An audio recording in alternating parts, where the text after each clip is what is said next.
Senior leader आम आदमी party सफीर Chaudhary ने जम्मू कश्मीर यूटी इंतजामिया की तरफ से 31 जनवरी तक रियासती अराजी बशमूल रोशनी और कचहरी से 100% तजावजात हटाने का हुक्म जारी करने की सख्त मजम्मत करते हुए इससे एक ड्रेकोनी ऑर्डर करार दिया है, जिसका मकसद आम लोगों को हरासा करना है। ये यूनियन टेरिटरी उन्होंने इंतजामिया से अपील की है कि अवाम के वसीतर मफाद में मज़कूरा ऑर्डर को जल्द अज जल्द वापस लिया जाए। जम्मू में प्रेस कॉन्फ्रेंस से खिताब करते हुए आम आदमी पार्टी के सीनियर लीडर महफूज चौधरी ने हुकूमत पर अवाम दुश्मन पॉलिसियों पर अमल पैरा होने और खास तौर पर जम्मू कश्मीर में अपने अवाम दुश्मन एजेंडे को आगे बढ़ाने के लिए एक के बाद अहकामात जारी करने का इल्जाम लगा दिया। उन्होंने कहा कि हुकूमत की जानिब से मज़कूरा जमीन पर पिछले इतने सालों से मुकीम लोगों को बेदखल करना वाकई जालिमाना है। अब सरकार अचानक बेदार हुई और मज़कूरा जमीन को खाली करवाने के लिए एक कानून लाती है, जिससे आम और गरीब लोगों को कम से कम परेशान किया जाए, जो कि जारी सख्त सर्दी के हालात में पनाह से महरूम हो जाएं।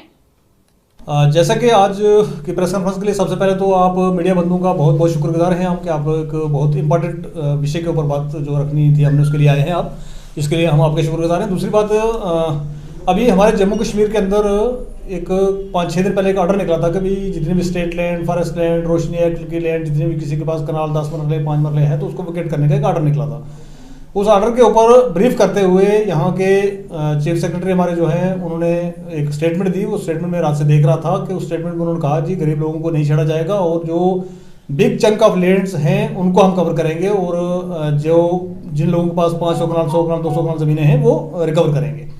तो इस स्टेप का तो हम भी वेलकम करते थे, लेकिन इसके साथ साथ में आज ये तहसील मेंढर का जो नोटिफिकेशन है ये निकला है। इसके साथ में ये हवेली का है, इस तरीके से और हैं 2-4 ये निकल के आए हैं। फिर खनेतर एक एरिया है वहाँ का है, नायब तहसीलदार साहब निकाल रहे हैं। ये है हमारे बीजी बालाकोट का। तो मैं आपकी विसात से ये पूछना चाहता हूँ यहाँ की सरकार से कि क्या वो जो आप कह रहे थे बिग चंक ऑफ लैंड्स और बड़े बड़े लैंड माफियाज जिन्होंने ज़मीनों का कब्जा किया हम उनको निकालेंगे, तो क्या वो ये इन एरियाज़ के अंदर रहते हैं? ऐसे बुदल के निकल के आए हैं, रजौरी के निकल के आए हैं, रैसी के निकल के आए हैं लेटर। तो ये नोटिफिकेशंस जो निकल के आई हैं एरिया वाइज निकलना शुरू हो गई हैं और ये पूरे जम्मू कश्मीर में अब निकलेंगी।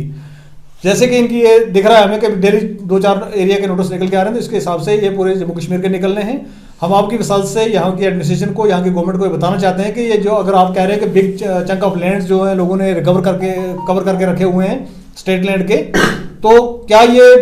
बिग फिशेज जो है वो आपको इन पहाड़ी हिली एरियाज के अंदर मिल रही हैं? क्योंकि मैं पर्सनली इन एरियाज को जानता हूँ, उस एरिया का रहने वाला हूँ, लोगों को जानता हूँ। तो मैंने वहाँ पर देखा है कि भाई किसी के पास मालकाना ज़मीन हो, फॉरेस्ट की हो, स्टेट की हो, दफ़ा 4-8 हो या कोई भी दफ़ा हो, किसी की भी ज़मीन अगर हम एक मिला के चलें तो 2 कनाल से ऊपर किसी के पास ज़मीन नहीं है। और उन 2-2 कनाल ज़मीन वालों को अगर आप ये कह रहे हैं कि ये लैंड माफियाज हैं, ये फलाने हैं, डमकाने हैं, तो मैं आपके विसात से यहाँ से सरकार से कहना चाहूँगा कि सबसे बड़े माफिया तो आप हैं, सबसे बड़ी माफिया तो बीजेपी है, सबसे बड़ी माफिया तो